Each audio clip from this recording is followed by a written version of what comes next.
40 wali ini tersebar ke seluruh pelosok dunia, dan setiap tahun mereka berkumpul di atas bukit di daerah itu.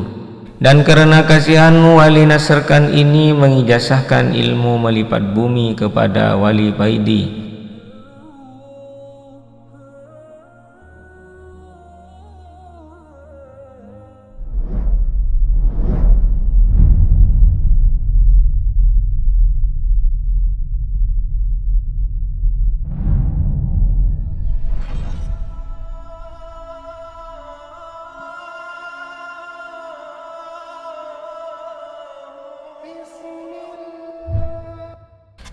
Assalamualaikum warahmatullahi wabarakatuh. Salam sejahtera buat semuanya. Semoga kita senantiasa diberikan nikmat serta hidayah oleh Allah Subhanahu wa ta'ala, sehingga segala aktivitas kita dipermudah dan mendapat barokah. Amin amin ya rabbal alamin. Sahabat channel Saleh FTV yang berbahagia, Wali Paidi, wali yang sangat terkenal dari Indonesia. Siapa yang tidak kenal dengan Wali Paidi? Wali Paidi adalah anak ketiga dari 3 bersaudara.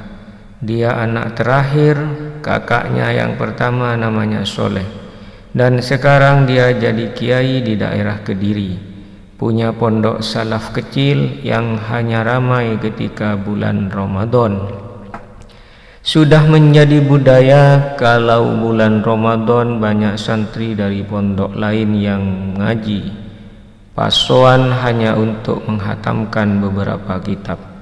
Karena kalau ngaji pas bulan Ramadan, ngaji kitabnya super cepat, yang bertujuan memang untuk menghatamkan, bukan untuk kepahaman.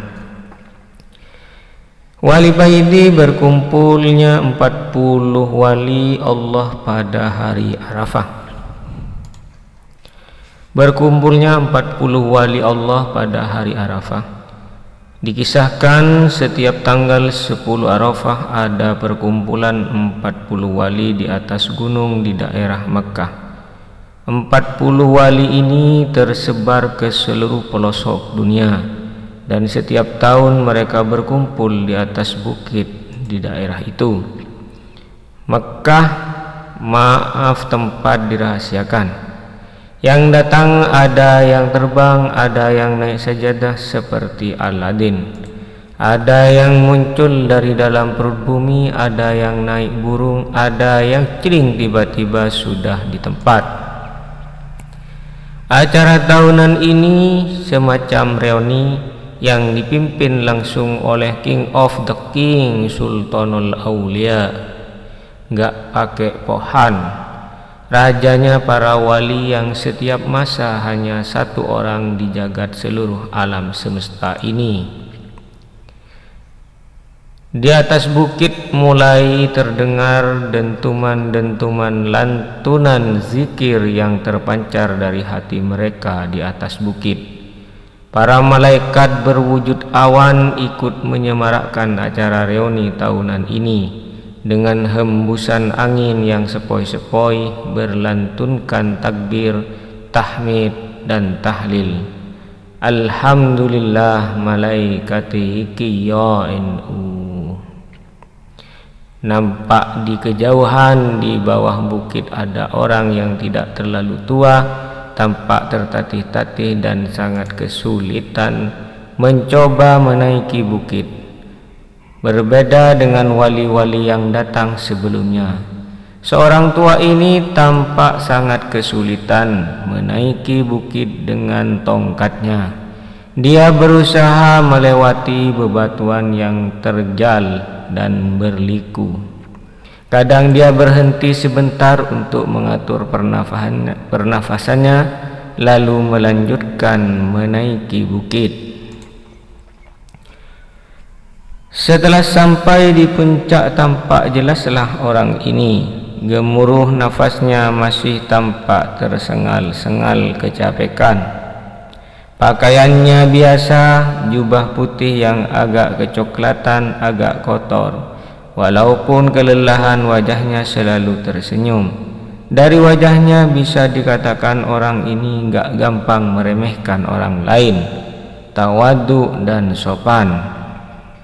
Para wali menghentikan aktivitasnya setelah melihat kedatangan orang tua ini. Suasana tiba-tiba hening.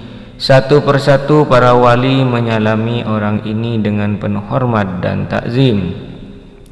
Ahlan wa sahlan ya Habibullah ya Sultanul Awliya, ucap mereka. Ternyata orang yang tampak biasa sekali ini adalah rajanya para wali. Keramatnya dan kesaktiannya seakan tidak ada sama sekali. Tolong panggilkan Paidi, orang Indonesia itu suruh ke sini, ucap sang Sultanul Aulia kepada para wali di sela-sela kerumunan para wali. Muncullah seorang pemuda dengan jas layaknya tentara dan peci hitam yang agak tinggi. Dari wajahnya terlihat kalau Paidi ini pemuda yang kocak. Dengan wajah cengar-cengir, pemuda ini mendekati sang sultan dan mencium tangannya. Setelah wali Paidi ini menghadap sang sultan ini berkata kepadanya, "Di Paidi, sini aku minta rokoknya, dan tolong sekalian masak air buatkan kopi." Hehehe. Ternyata wali yang kemana-mana bawa rokok dan kopi hanya wali dari Indonesia. Ilmu melipat bumi. Sehabis dari pertemuan di Mekah, wali Paidi kembali lagi ke Indonesia. Wali Paidi ingin mencoba ilmu yang baru saja didapat dari temannya wali dari India, Nasr Khan, yaitu ilmu melipat bumi. Teman wali Paidi ini memang terkenal sakti. Seluruh biksu di India tidak dapat menandinginya.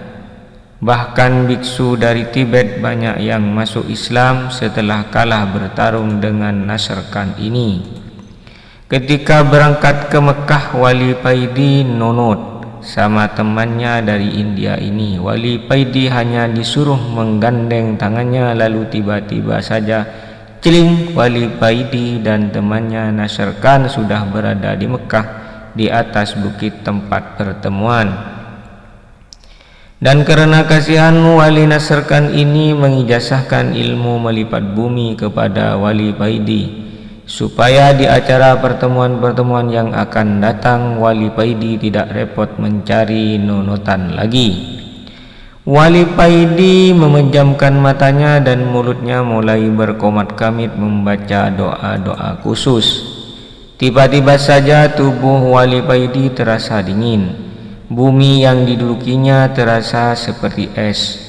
Wali Paidi membuka matanya, tampak di depannya bukit yang tertutup es. Dia melihat ke bawah, bumi yang didudukinya juga terbuat dari es. Di manakah aku ini? Batin wali Paidi. Wali Paidi berdiri melihat sekelilingnya. Semuanya tampak putih tertutup salju. Wali Paidi berjalan mengitari tempat yang belum pernah dilihat selama hidupnya. Sepi, tiada orang sama sekali. Lama-lama wali Paidi mendengar ada orang yang bersenandung membaca sholawat. Wali Paidi dengan langkah perlahan-lahan mengikuti asal suara senandung salawat tersebut.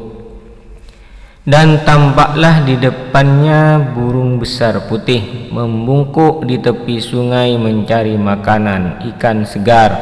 Masya Allah, ternyata yang bersenandung itu bukan manusia, tetapi beruang putih ini.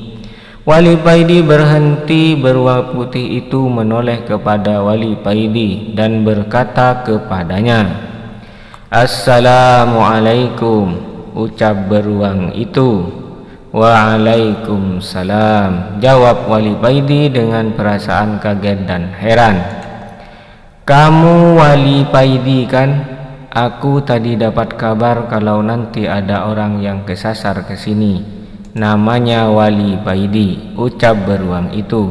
Setelah memakan ikan yang baru didapatnya, beruang putih itu melanjutkan berkata lagi, kamu jangan khawatir, memang sudah biasa orang belajar itu tidak bisa langsung menguasai ilmu yang baru didapatnya. Cobalah sekali lagi, kata beruang tersebut lalu pergi meninggalkan Wali Paidi.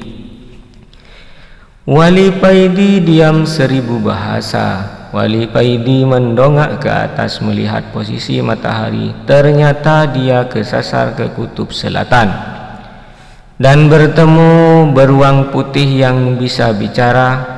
Setelah sholat sunnah 2 rakaat, Wali Paidi mulai merapal doanya kembali dan celing, Wali Paidi membuka matanya kembali. Dan betapa kagetnya Wali Paidi ketika membuka matanya.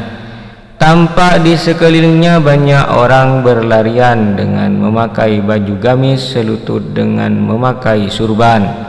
Tanpa di tangan mereka senjata AK-47. Terdengar suara bising peluru berseleweran. Aduh, kesasar lagi aku ini. Tadi kesasar ke kutub selatan, sekarang kesasar lagi ke Afghanistan. Wes kok enggak kesasar ke Hollywood saja, guman Wali Paidi. Wali Paidi mengamati salah satu pasukan yang semuanya berjenggot panjang. Wali Paidi tersenyum sendiri melihat jenggot mereka. Memang di negara yang dikuasai Latiban ini bukan operasi helm yang dilakukan di sana, tapi operasi jenggot. Kalau ada laki-laki yang tidak berjenggot maka kena tilang.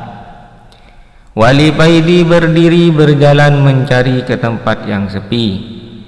Wali Paidi tidak suka dengan peperangan. Wali Paidi memutuskan untuk langsung pergi saja. Setelah menemukan tempat yang sepi, Wali Paidi mulai merapal doa-doa ilmu melipat buminya lagi. Angin sepoi-sepoi menerpa wajah Wali Paidi. Wali Paidi membatin mudah-mudahan tidak kesasar lagi. Wali Paidi membuka matanya perlahan-lahan. Tampak di depannya rumah yang terbuat dari kayu, persis rumah para transmigrasi di luar pulau.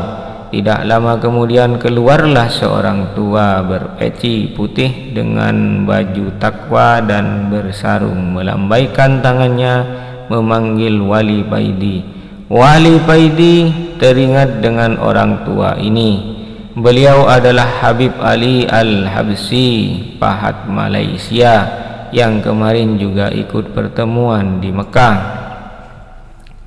Masya Allah, ternyata aku masih kesasar lagi, batin Wali Paidi.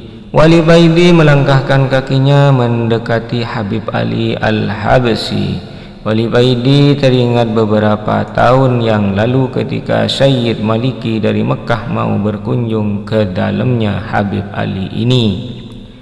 Di dalam perjalanan, Sayyid Maliki ini tiba-tiba merasakan kangen yang amat sangat terhadap datuknya, baginda Nabi Muhammad. Setelah sampai di depan dalam Habib Ali, Al-Habib Ali hanya menyuruh masuk Sayyid Maliki, sedang rombongan yang lain disuruh menunggu di luar. Beberapa menit kemudian, Sayyid Maliki keluar dengan beruraikan air mata.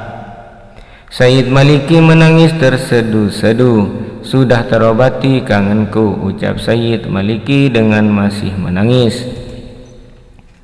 Ternyata ketika Sayyid Maliki masuk ke dalamnya Habib Ali, Sayyid Maliki dipertemukan oleh Habib Ali dengan baginda Nabi Muhammad sallallahu alaihi wasallam. Subhanallah. Mari masuk nak, jangan melamun saja, ucap Habib Ali. Inggih mbah, jawab Wali Paidi lalu melangkahkan mendekati Habib Ali. Setelah mencium tangan beliau, Wali Paidi masuk ke dalam. Kamu memang gak bakat dengan ilmu melipat bumi itu, nak Paidi. Jadi nanti gak usah dicoba lagi. Kamu naik pesawat saja dari sini ke Indonesia, kata Habib Ali. Injih mbah, jawab Wali Paidi. Siapa tahu nanti ketika kamu naik pesawat kamu bertemu dengan Mulan Jamila yang kamu gandrungi itu, goda Habib Ali. Hahaha. Wali Paidi hanya bisa tertawa mendengar godaan Habib Ali ini. Setelah makan bersama, Wali Paidi pamit pulang. Habib Ali menepuk-nepuk pundak Wali Paidi mengantarkan keluar dari dalam. Ingat perintah sang sultan, nak Paidi. Setelah sampai ke rumah, segeralah ke Gunung Arjuna untuk khalwat di sana, ucap Habib Ali. Injih mbah, jawab Wali Paidi. Setelah mencium tangan Habib Ali, Wali Paidi beranjak pergi ke bandara, naik pesawat pulang ke Indonesia. Terima kasih setelah menyempatkan untuk